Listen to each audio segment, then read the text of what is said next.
This is the Alpha Mind podcast, hosted by Stephen Goldstein and Mark Randall.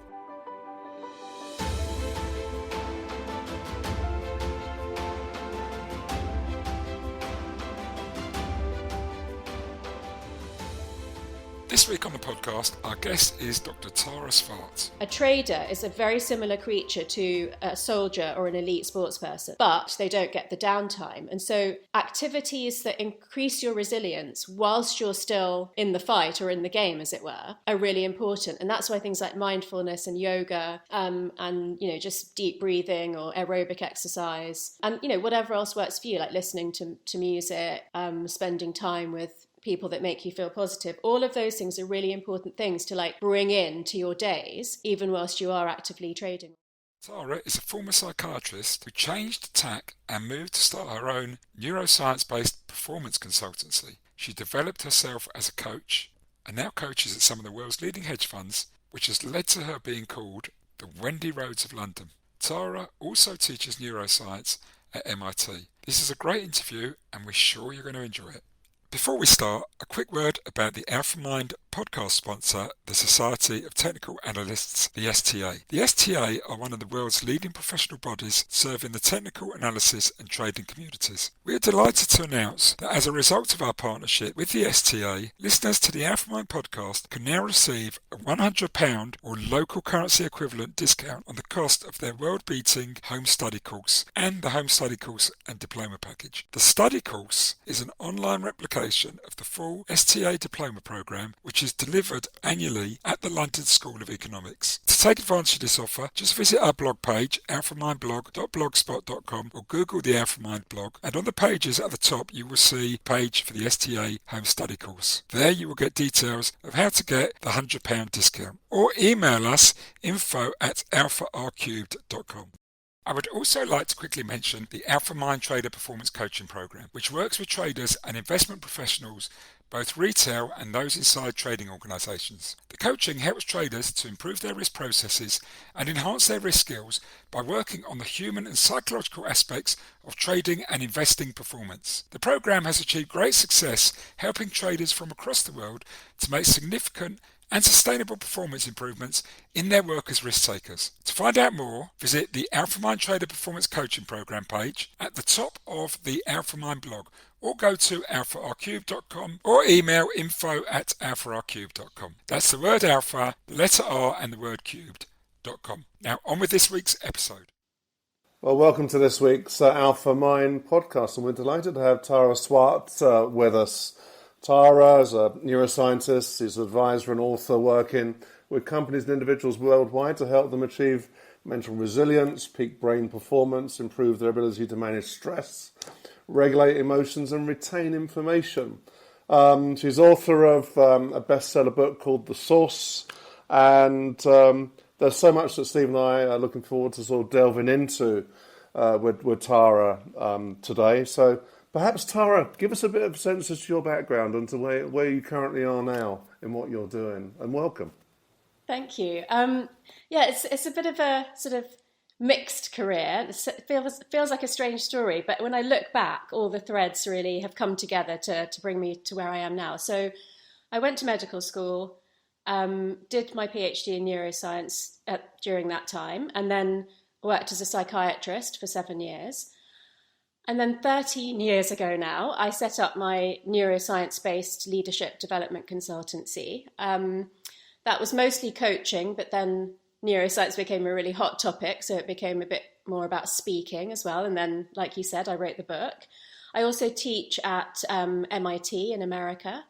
Now it's mostly coaching in hedge funds and asset managers, speaking at global conferences, a bit of writing, and a bit of teaching. Wonderful, thank you, and welcome to the show, Tara. And I particularly want to talk about the book you've written, The Source, which I think it's often been described as The Secret. If any of our listeners are familiar with The Secret, which talks about the law of attraction, but it comes with a more scientific base. Maybe you could tell the audience a little bit about The Source. Thank you. Yeah, so it's a UK bestseller and it's being translated into 36 languages, which I think kind of reflects the appeal of that idea of the way that you think dictates how your life pans out. And so, The Secret kind of said the same thing, but it was based on quantum physics. And I always thought, if it's about the way that you think, surely it should be based on the cognitive sciences like neuroscience and psychology. And, I'm interested in things like the law of attraction and visualization and vision boards in my personal life, but I kind of kept that quite separate from the science and the teaching and the coaching. And the book really was an opportunity for me to bring those two things together. So to sort of, and I love the fact that your podcast is called The Alpha Mind. If you want to have an alpha mind, you should be using all the different ways of thinking that you have available to you. So one of the sort of foundations of the book is about brain agility, which is 6 different ways of thinking that correlate to 6 pathways in the brain, or directions of flow of information in the brain, which is top to bottom and bottom to top, which is basically the brain-body connection. Left to right, because we do have 2 hemispheres. And although that old idea of the brain being lateralized and, some functions in the left and some functions in the right, we know that's not the case anymore. It's a much more complex dynamic system. There is that left to right direction. And then there's from, the back of the brain to the front of the brain, which is kind of talking about how logic and emotion regulate each other and interact in the brain. So the 6 ways of thinking are mastering your emotions, understanding your brain-body connection, excuse me, understanding your brain-body connection in terms of resilience, accessing your intuition, making good logical decisions, staying motivated and understanding what demotivates you and how this is different for different people, and then thinking creatively. And the brain agility model is being able to flex between those 6 different ways of thinking. Many of the podcasts I think that we've had over the last year dipped into a lot of those themes, particularly around the connection between brain body and the complexity that we don't understand, but the need to actually access it and be aware of it and manage it to drive our self-force in this complex world of trading, particularly. And if you look at what came out of the source in those elements, was there anything in particular that when you faced your coaching clients were things that were really, really important to focus upon? Yeah, 2 things I would say. One is the power of neuroplasticity, which is how much the brain can change even in adulthood.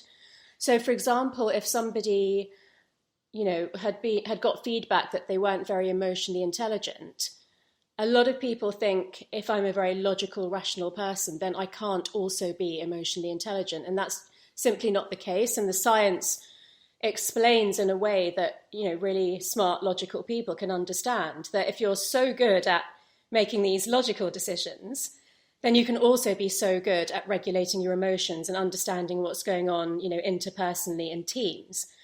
And then the second thing I would say that's most relevant to, our sort of clients is about the brain-body connection. And I think probably the most interesting fact there in terms of trading and risk is that your adrenal glands actually register risk before you're consciously aware of it. So what happens then is that your adrenal glands release adrenaline and cortisol. That puts your temperature up, your blood pressure up, and eventually you realize, I feel some sort of fight, flight, fright situation because I'm about to take a risk. But once you understand how much data your body can give you in terms of that risk-taking or decision-making, it's really a game changer for people in terms of trading or, just any decision making. There's so much to talk about there, and this brain-body connection is something which I think people, I have this, there's this almost like this meme going around the world of trading that you're not supposed to embrace your emotions and you're not supposed to be emotional and you're not supposed to be in touch with your emotional aspects. And I find that so unhelpful because I say to people, you cannot turn your emotions off. They are so much a core part of you.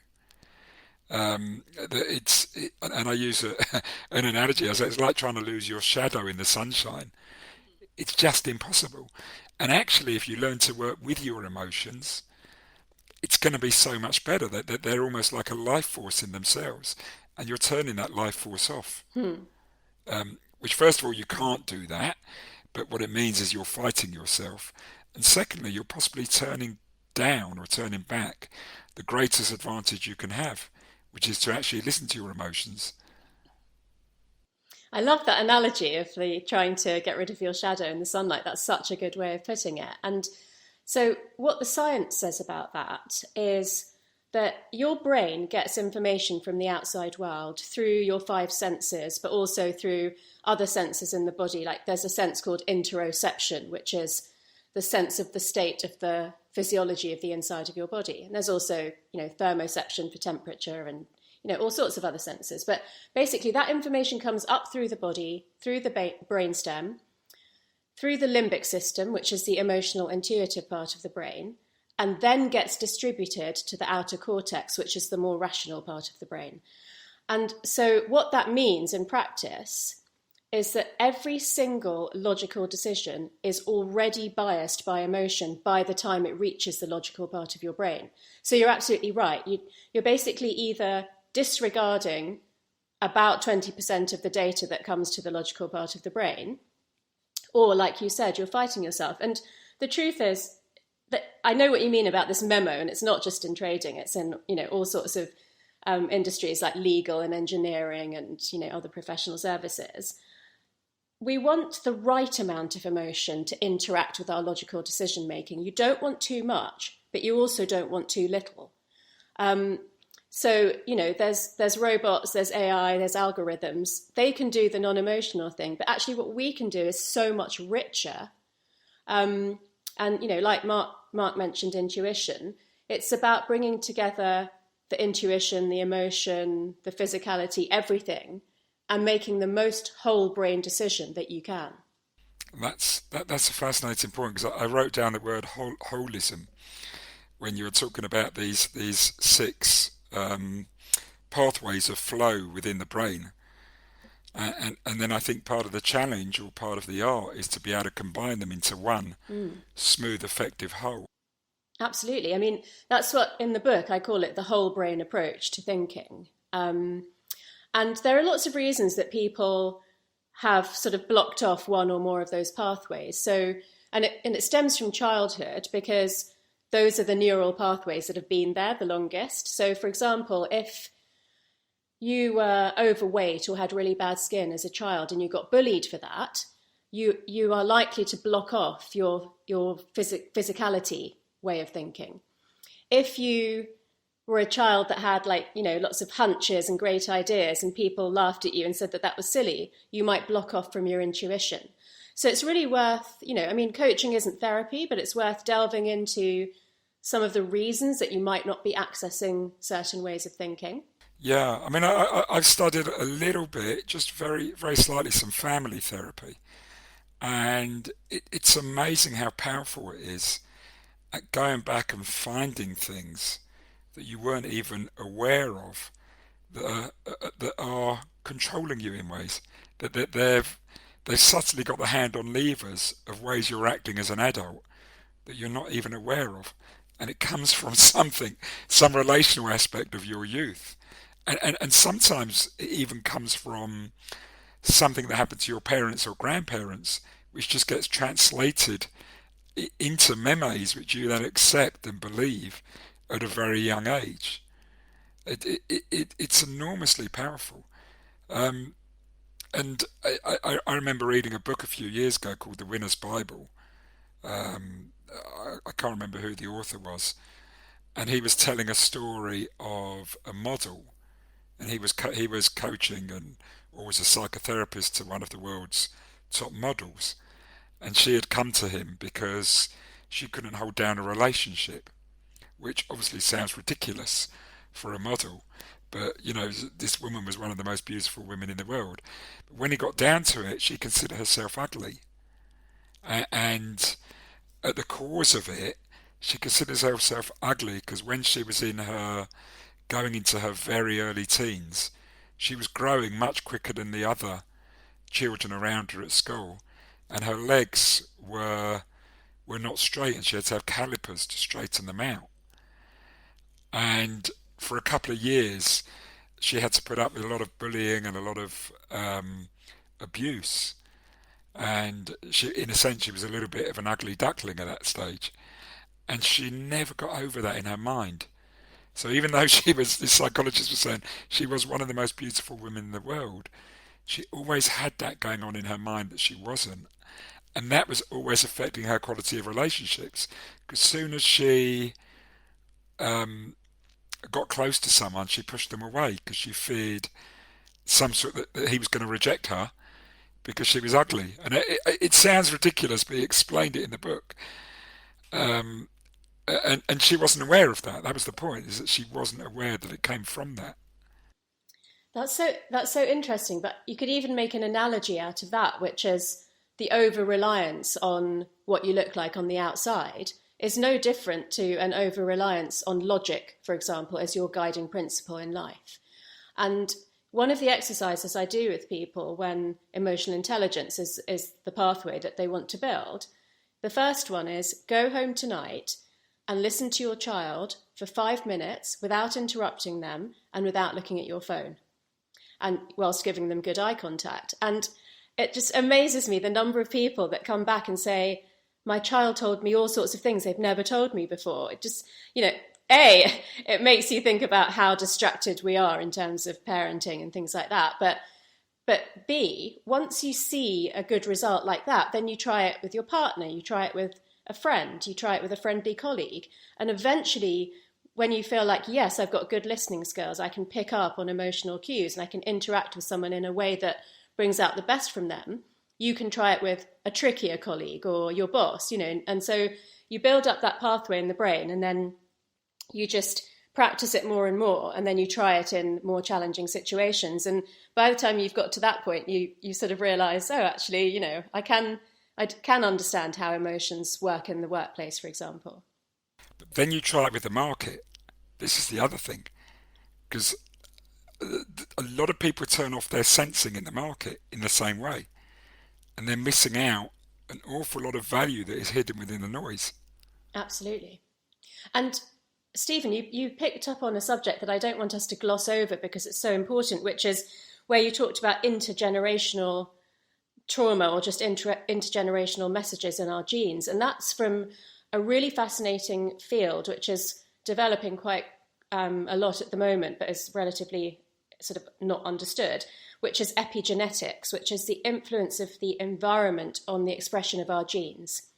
So we used to think, DNA was everything and you are who you are and that can't really change. But as you quite rightly said, and the biggest studies are in Holocaust survivors and Dutch famine survivors, that grandparents who experience stress, that switches on or off certain genes to do with anxiety and resilience to stress. And that gets passed down to not just their children, but also their grandchildren. And, it's not a long enough study to know whether it goes on for more generations than that. And that doesn't mean that if your grandparents were in the Holocaust that you're more, you're a stressed person that can't manage their emotions. It can actually make you more resilient, or it can make you have a tendency to anxiety. But either way, that's an influence that's come down through generations. And it's neuroplasticity that you can use to say, I don't have to be stuck with this.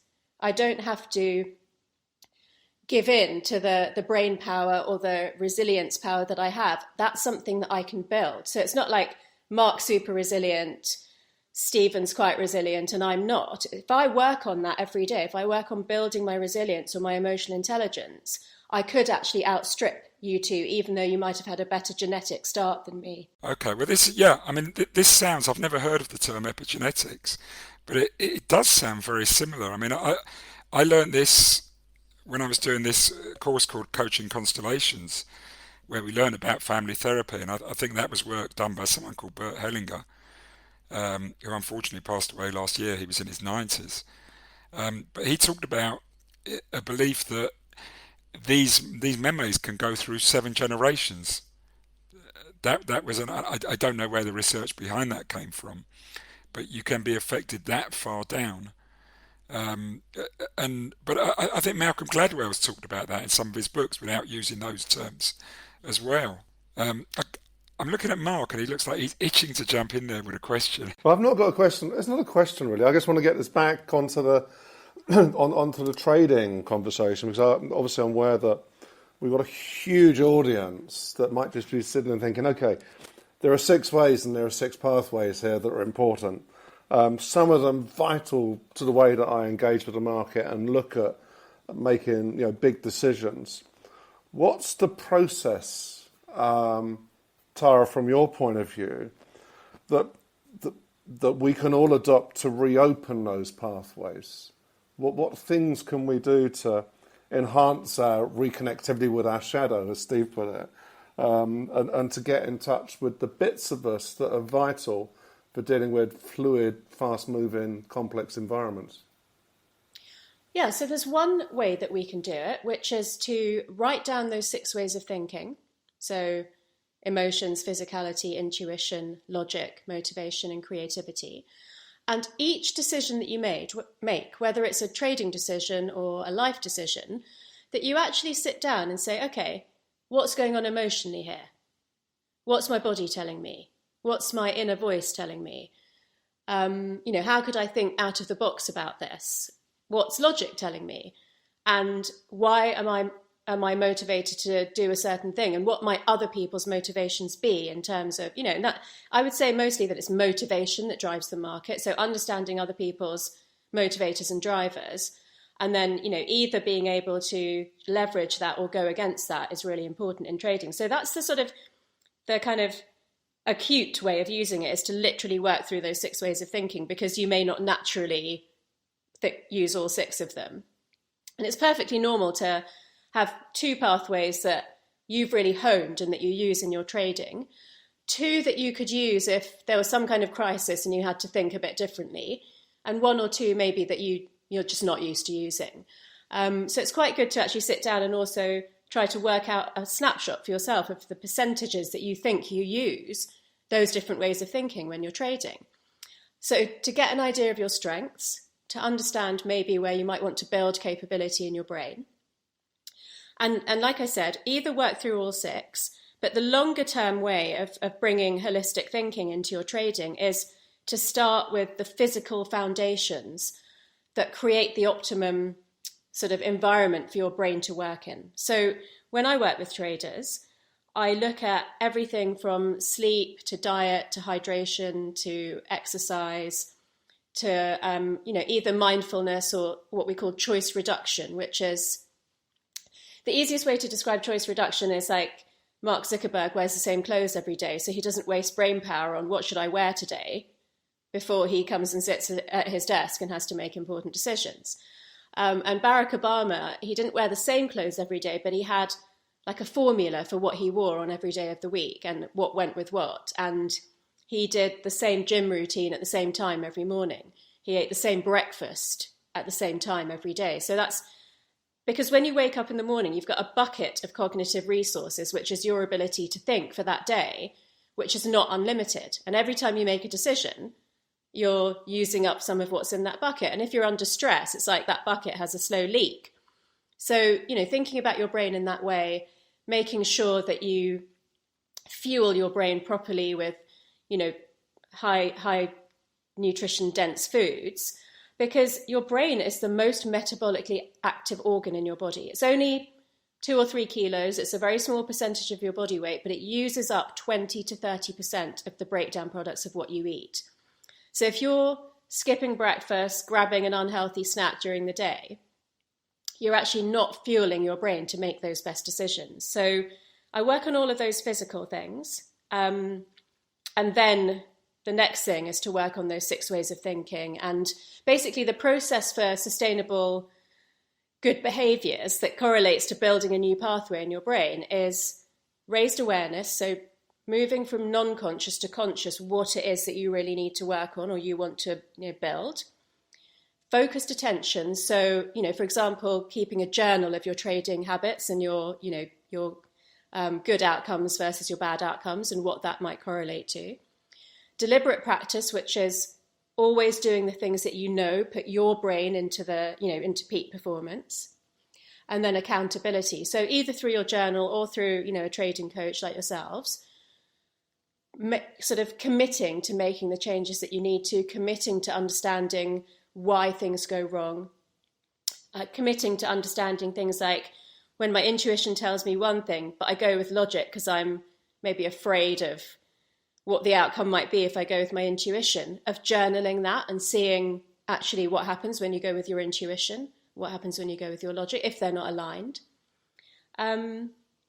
Yeah, I mean, lots of tips like that. To be honest, when I work with hedge funds and asset managers, I work on things like the temperature on the trading floor, the sort of amount of noise or distraction in the background, the kind of foods and drinks that are available for people to grab, like, during breaks, hydration. So yeah, all sorts of things, environmental and personal. Yeah, interesting. I think Steve and I obviously, having survived those environments, can absolutely, it resonates with us, the concept of the need for rest, the need for oxygen, the need for hydration, the need to be able to pause and reset and recalibrate as rapidly as possible.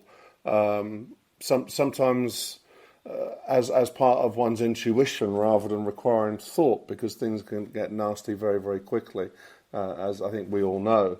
And just having some method of process to deal with things, just because you've got this toolkit. I mean, obviously we play with mindfulness visualization within the work that we do, and mindfulness in the sense of mind fitness, the work that John McCaskill's sort of done from the Navy SEAL podcast we had some while ago. I think it's very interesting that the military method is far more applicable to the way that traders think and traders behave.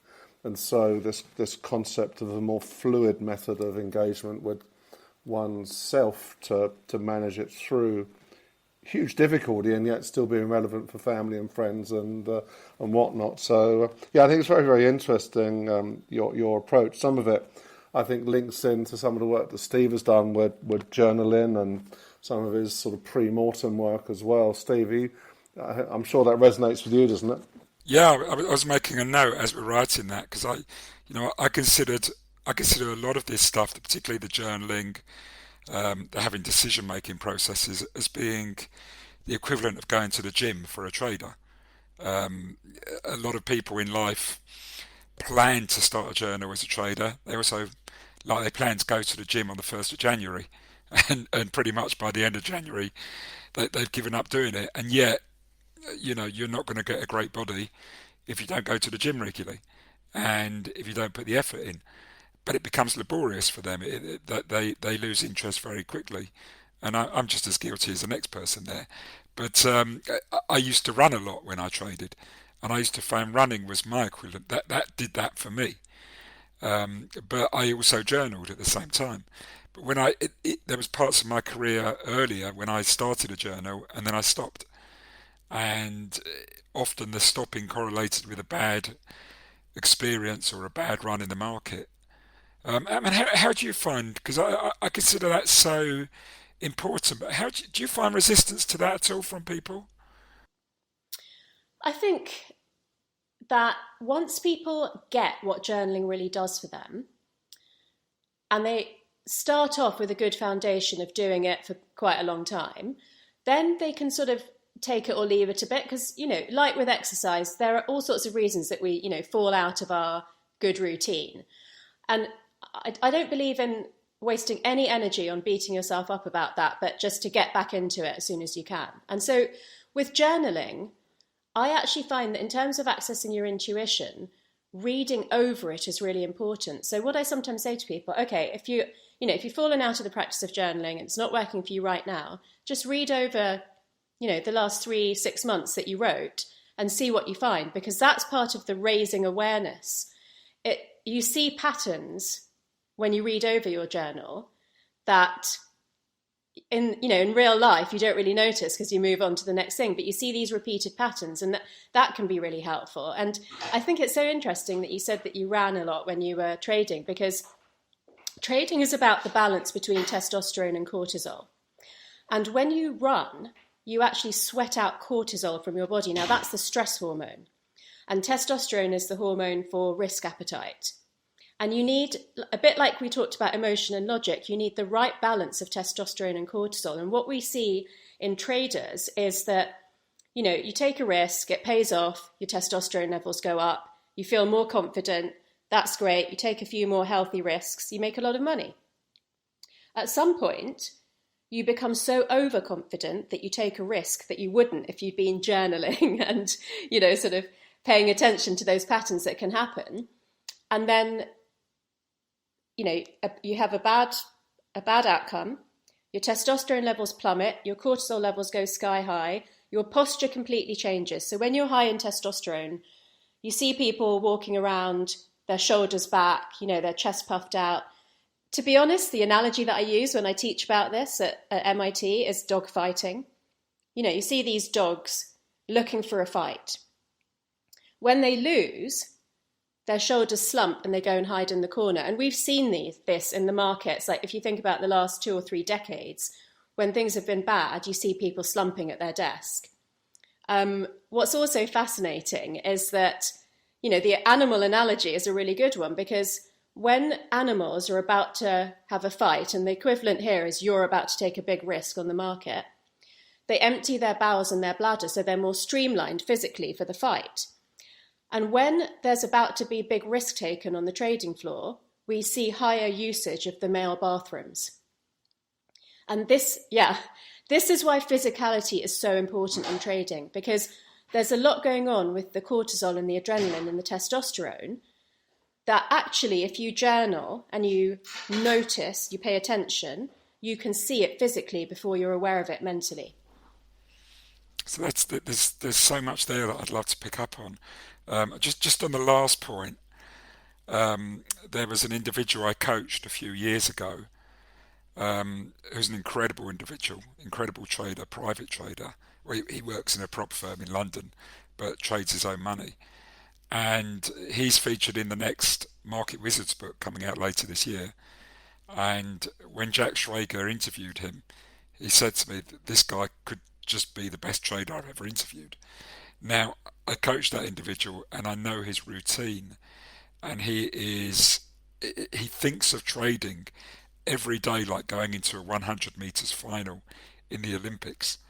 He prepares himself physically. He is a mental athlete and a physical athlete together.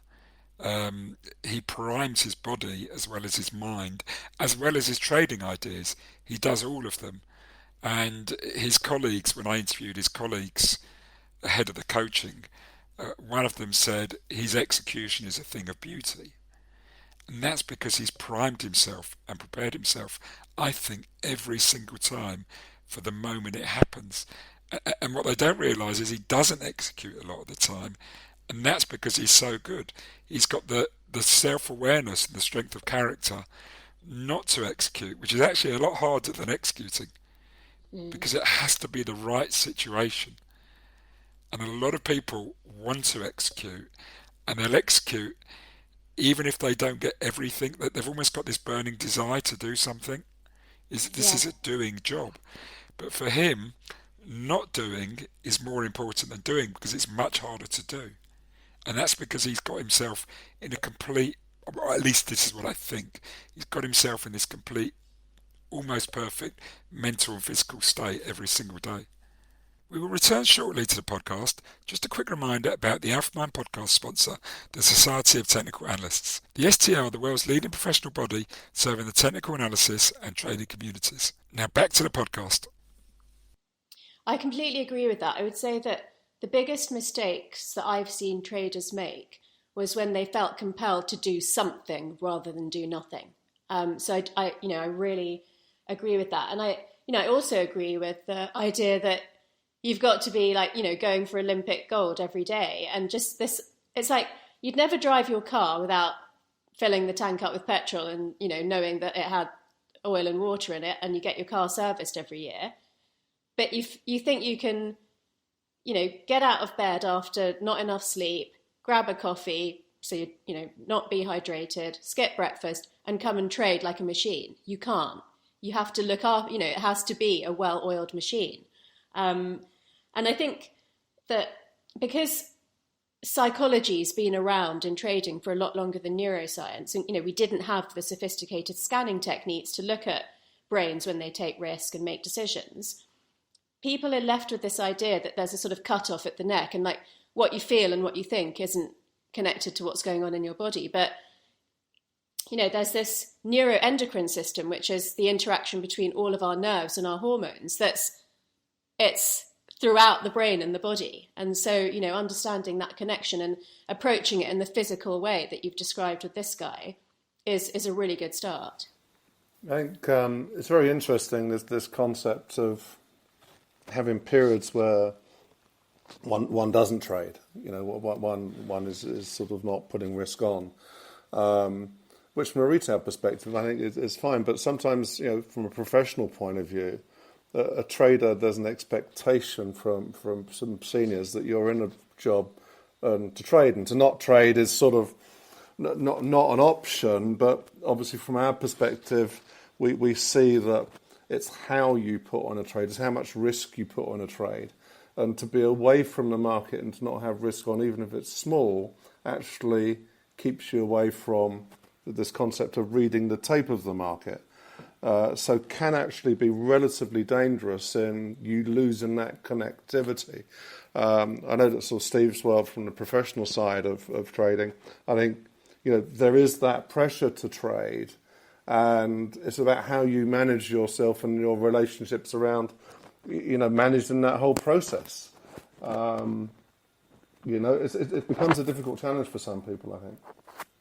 Yeah, and so I didn't particularly mean take a complete break from trading, but it's just more about like watching and waiting sometimes, even whilst you are actively trading, but not sort of, having to do something. And I also have this theory, which I'd be really interesting to see what you think about, which is that your trading style or pattern is reflected in the rest of your life. So sometimes I'll ask people, okay, so for example, something I see a lot is people who they basically leave it too late to remove risk. So they wait and wait and wait. They think that the outcome, might be better, and then it's too late by the time they, try to remove some of their risk. And so I'll ask questions like, in your parenting, do you always jump in and help your child, or do you let them learn and make mistakes themselves?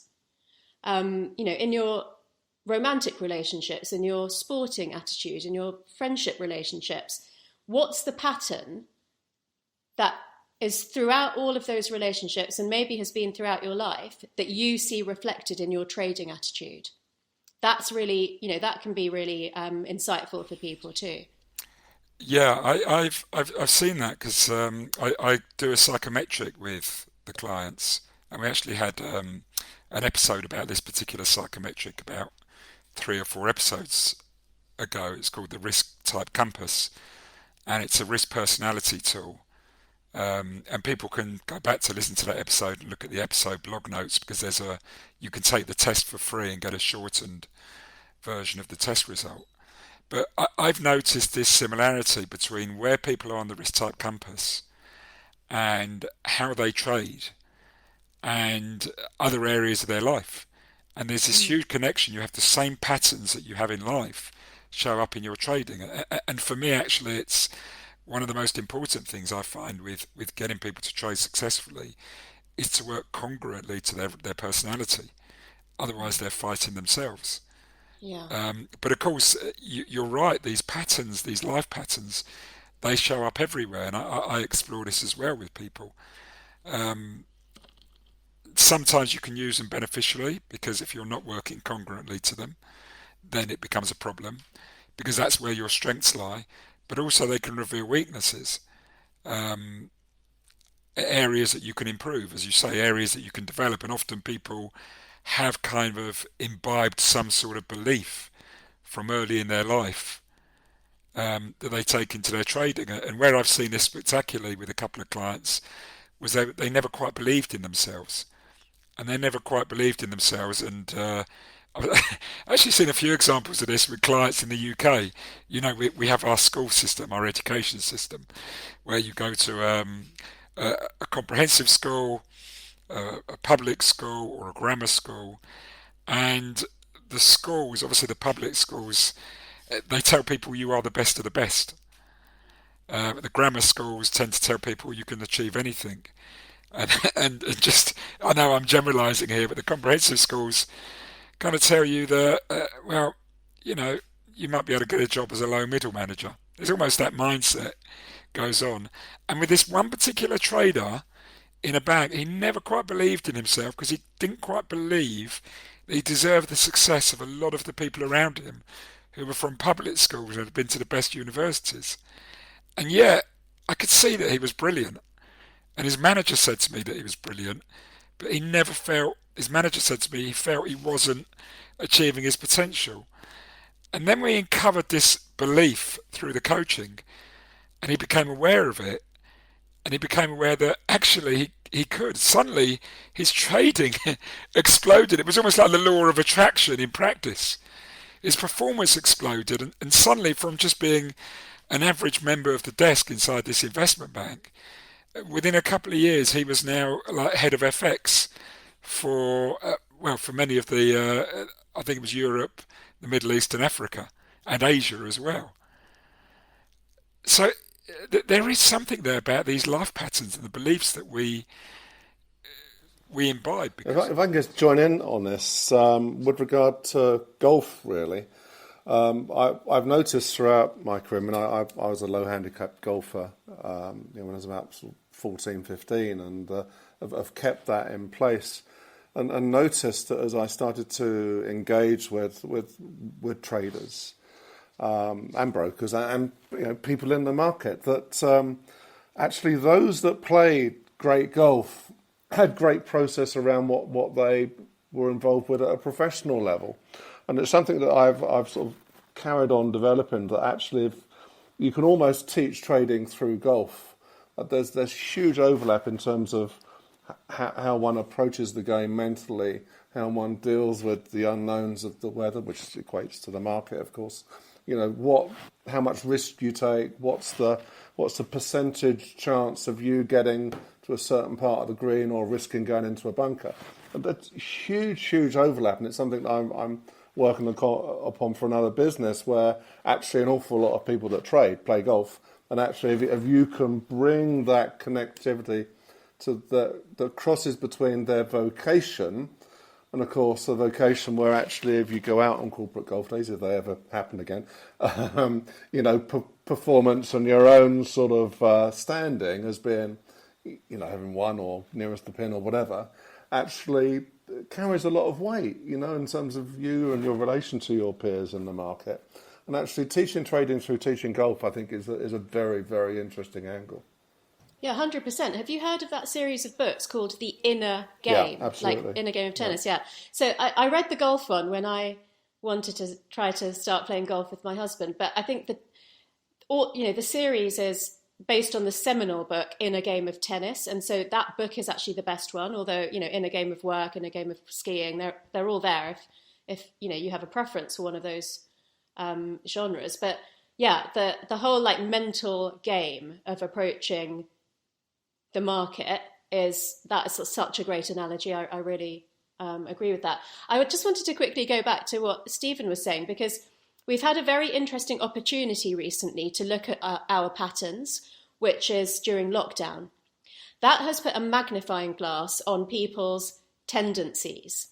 So there's a piece of work called Ghosts in the Executive Suite, which is, the neural patterns that you picked up in childhood that still play out today. And so with the sort of chronic background stress of the pandemic and then being locked down, that's a really good way of, if people may have journaled during it, but even to look back now and ask yourself about the roles, the values, the secrets, the expectations, the boundaries that you grew up with, and how those things played out during lockdown.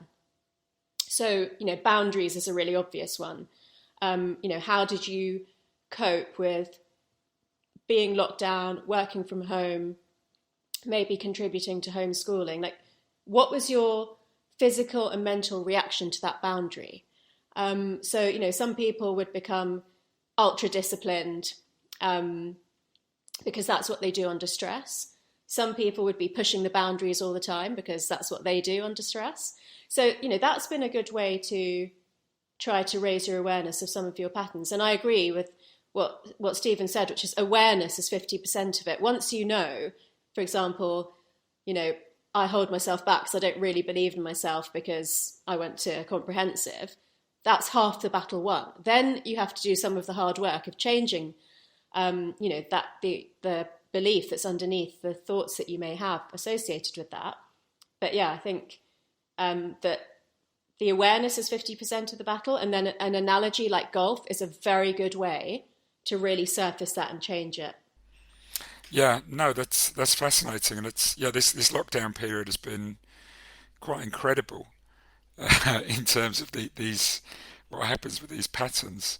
And one of the things I've noticed just with a few people, so one of the things with the risk personality is there's certain risk personalities that don't like boundaries. And we see these as the same people who are very adventurous in their trading, very entrepreneurial in their trading.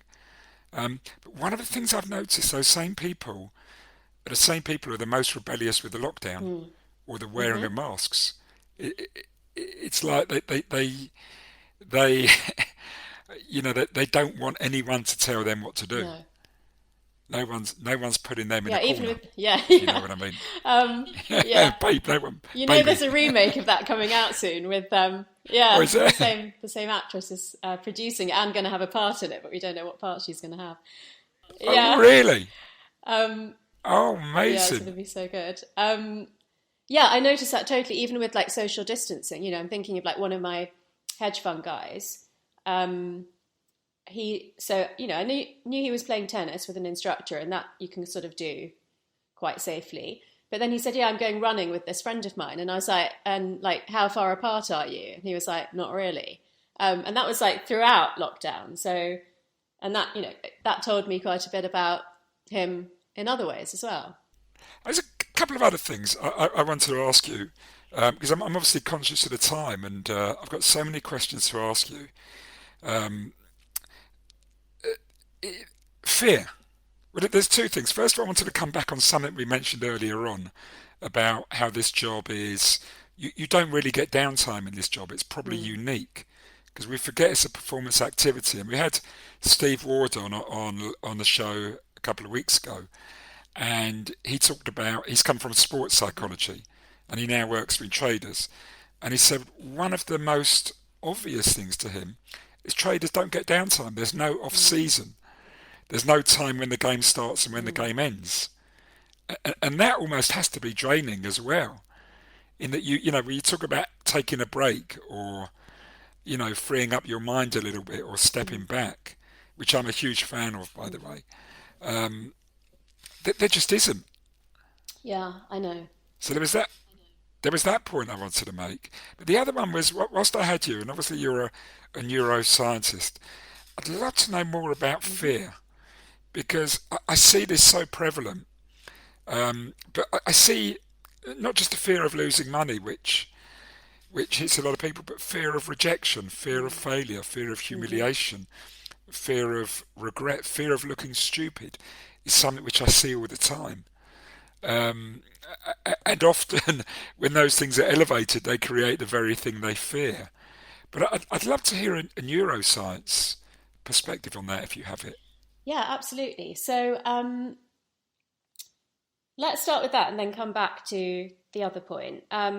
So fear comes from all of our basic emotions, but fear is the most basic one, come from two almond-shaped structures in the brain called the amygdala, or amygdalae for both of them. And they're part of the limbic system, which is that, primal, intuitive, emotional part of the brain. And fear and the other survival emotions, which are anger, disgust, shame, and sadness. So shame actually is quite a big part of what you're talking about as well. They correlate with that stress hormone cortisol that I talked about, when I said it was really good that you were doing a lot of running because it sweats it out. Journaling also gets those, I don't call them negative, but survival emotions out of your mind. So there's a mental and a physical way of trying to, reduce fear in the system. And so basically it comes back to this balance between cortisol and testosterone. And you need to keep, you have to have some fear and some disgust, otherwise we'd have been wiped out as a species, So that's how you get a good balanced risk appetite, by having some fear but not too much. And interestingly, when you take a financial risk, this is some MIT research, and it comes off badly, it activates the same neural circuitry as disgust does in the brain, like disgust for rotten food or, disgust for bad behavior. So, and that can be that, how that works in trading is more to do with self-disgust. And so when you feel that, your cortisol levels go high and then your risk appetite goes down. And so this actually relates to the other thing that you were talking about in the question, which is about, recouping your resilience. So when you've felt fear or disgust or shame and your cortisol levels have become high, that circulating cortisol attacks your immune system. It makes you more likely to have more colds and flus in the winter. And at the other end, the other extreme, during the financial crisis of 2000, around 2008, 2009, we saw a lot more heart attacks on trading floors because the cortisol reduced people's immunity to the point that even without lots of other risk factors like being obese or having high blood pressure or smoking, people were getting stress-induced heart attacks. And I worked with some banks where they were having 12 to 20 deaths per year. So it's really important to acknowledge fear, understand how it feels in your body, understand how your thoughts change when you're feeling fearful. So basically neurophysiologically, so in terms of the brain and the body, a trader is a very similar creature to a soldier or an elite sports person. But you're right, they don't get the downtime. And so activities that increase your resilience whilst you're still, in the fight or in the game, as it were, are really important. And that's why things like mindfulness and yoga and, just deep breathing or aerobic exercise and, whatever else works for you, like listening to music, spending time with people that make you feel positive. All of those things are really important things to bring into your days, even whilst you are actively trading all the time. And another thing that I'd like to say, because I think it really normalizes it for people, is I don't know if you know, but I've been described as the Wendy Rhodes of London. And I have worked with some of those billionaires in New York who, the program is based on. And behind closed doors, they experience a lot of fear and shame. And so if your audience do experience that, it's so important to know it's not just you. It's not you because you're not that billionaire yet. It's part of the game. And recouping your resilience is really the only thing you can do to keep going through that without burning out. Wow, that's amazing. You know what? You've created a problem for me now, because I was going to call this particular episode Tara Swart, The Source, but now I may have to call it Tara Swart, The Wendy Rhodes of London.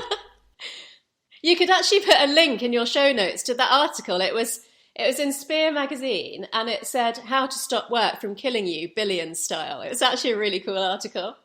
Brilliant. I'm going to look at that. I can see I can see Mark's itching to get something in there. I'm just going to be very quick, Mark, and then you can jump in. I want to share a story from my trading years, which kind of, for me, encapsulates so much of what you said here. And actually, you've given it a neurological perspective that I'd never realised. So it goes back to 2007.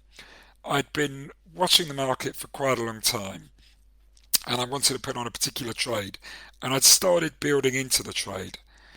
And then I just traded really badly one evening over a Federal Reserve meeting announcement, and ended up cutting my trade out at the worst point in the market that night, when actually I should have been adding more. And by the end of that evening alone, I would have made a lot of money, but actually I'd booked a really large loss. And then the next day, I should have made a load more money, but I didn't have to trade on. And I was living with myself in such anger and frustration and disgust.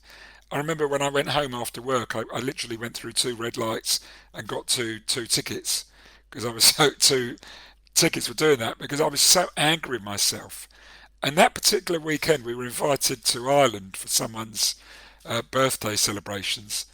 And I literally could not talk to anyone the whole weekend. I just stared into the bottom of a glass the whole weekend. And it was kind of living with that self-disgust that I had. And then I went into work on the following week, and I was still carrying that, and it was a horrible feeling. Even now as I talk about it, I remember it. And then I decided, my journal was sitting on my desk. That was when I was journaling actively. And I just decided to write down everything in my journal, everything I felt, everything that was going through my head. And I wrote, just in 5 minutes, I wrote about 3 pages of whatever. It was like and it was such a cathartic process. And I remember at the end of it, I suddenly had this clear head. And it was like, hold on, Steve, you're sitting there beating yourself up. This trade is still in play. And it's still in play and actually it's probably more in play than it was last week, because actually it's starting to happen. And what are you doing beating yourself up when you should be putting it back on again? And I went back and put that trade on, and it turned out to be one of the best trades I ever did over the next couple of months. And it all came from, I think, had I not written that journal out and filled it out, I would never have made that money. Something that simple. And now you're saying it, it was like I had this surge of cortisol, and it just disappeared when I did that journaling, and my head suddenly became clear, and I had this incredible clarity, and I could think again. What I love is the way that you're now using that neuroscience language to, reframe that something that happened to you before. And I think that's really useful for people when they, hear these words, like, obviously if you read my book, those words are in there and they're all explained. You kind of have a new outlet for expressing some of those emotions or how you're feeling physically. And that can be really helpful, because it really goes back to what we were saying at the beginning, which is people don't want to talk about emotions. They feel like that shouldn't be part of the workplace or trading. But science gives you a new language for talking about it in a way that's acceptable. Yeah. Emotions are our core. They are the very core of us. They are our being. And we're just ignoring that huge aspect to us. We're just almost trying to pretend they're not there. I think I know, but it's well, just sorry, quickly, just to say, it's easier to say I had a surge of cortisol than to say I felt stressed, or do you know what I mean? It's more acceptable. Yeah, I think it's yeah, go on, Mark. I can see you itching. Well, I think it's about how you talk to yourself about your emotions, and how you sort of relate to this inner voice that can suddenly go off on a catastrophic journey of replaying the negative and getting you so dragged into a world that is not the world that we operate in, and having a process around it. So I think awareness is very critical, awareness of where you've suddenly ventured, because you're going to get another bad trade at some point, and another bad trade. It's not as though you dealt with a bad trade and you're never going to have a bad trade again. So knowing that you've got a process behind it, I think is so important. And knowing that you think, well, I can't change my mind. And of course, neuroplasticity shows that you can change, and everything is possible to shift into accessing these pathways that lead you to a better process around disasters that will happen. And it's how you let go of them and rapidly re-engage with the environment that you want to make money out of or perform in or just live in, from a real life perspective. And it's how we, I guess, increase that awareness of ourself and trigger these processes to manage ourselves on these journeys is absolutely critical.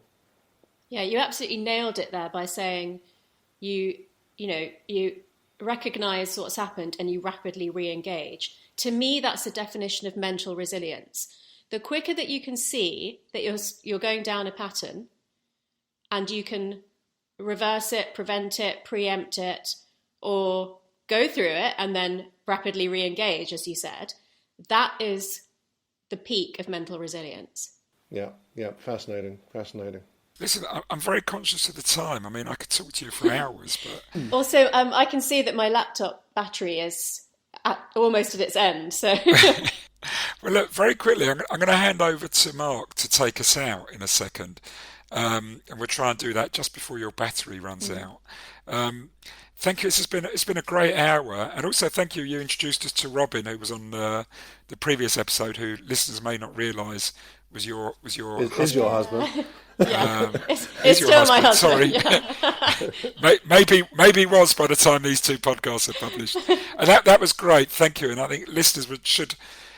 This is going out after that episode, but listeners should check back because there was a world of wisdom there about technical analysis and time in the market. How can visitors find out more about you and your book? Thank you so much. So I have a website, taraswart.com, and I'm active on Twitter and Instagram. Tara Swart on Twitter, Dr Tara Swart on Instagram, and the book's available on Amazon and in all bookshops, and it's available hardback, paperback, Audible, and Kindle. So yeah, would be great if people look at those things. Thank you. Brilliant, and I listened on Audible. It's my new pastime, and I rewound it so many times. I can't tell you. I've never done it so much in a book. And I probably shouldn't say this, but I took you to bed with me. Well, hopefully not to fall asleep, Stephen. Yeah, exactly. But listen, I'm going to hand over to Mark, who's wonderful at closing out the podcast. But thank you so much. Well, Tara, an absolute pleasure. I think, this concept again of neuroplasticity, you can change, you can put process in through appropriate training to really perform better at whatever you're doing. The idea of introspection and getting to know yourself in a deeper way, I think, is super relevant. I think it's so important that we've shared that. And of course, going through the process of journaling, of identifying maybe mistakes you're making and to pick up bad habits and to be able to let go of difficulties and move on and re-engage with this difficult thing called the market that doesn't get any easier. We know there's a health problem across the entire industry with, stress leading to heart problems and more immunity problems in this background environment. So, Tara, thanks so much. I think we're all very interested that our community grabs a copy of your book and reads it, and of course can look further at some of your services on your own website. But thanks again. It's been a fantastic chat today. Thank you so much, both. Thank you for listening today. We hope you enjoyed the podcast. If you have been enjoying the Alpha Mind podcast series, we would be delighted if you could rate and review the show on iTunes or whichever podcast service you use. Ratings and reviews help us grow our audience, which in turn enables us to keep bringing you outstanding guests for your education and pleasure. Also, be sure to subscribe or follow the Alpha Mind podcast on whichever podcast service you use, so as to make sure you do not miss future episodes. Thank you to our podcast partner, the Society of Technical Analysts, the STA. You can learn more about their service, becoming a member, and their outstanding technical analysis home study course on the STA website, sta-uk.org.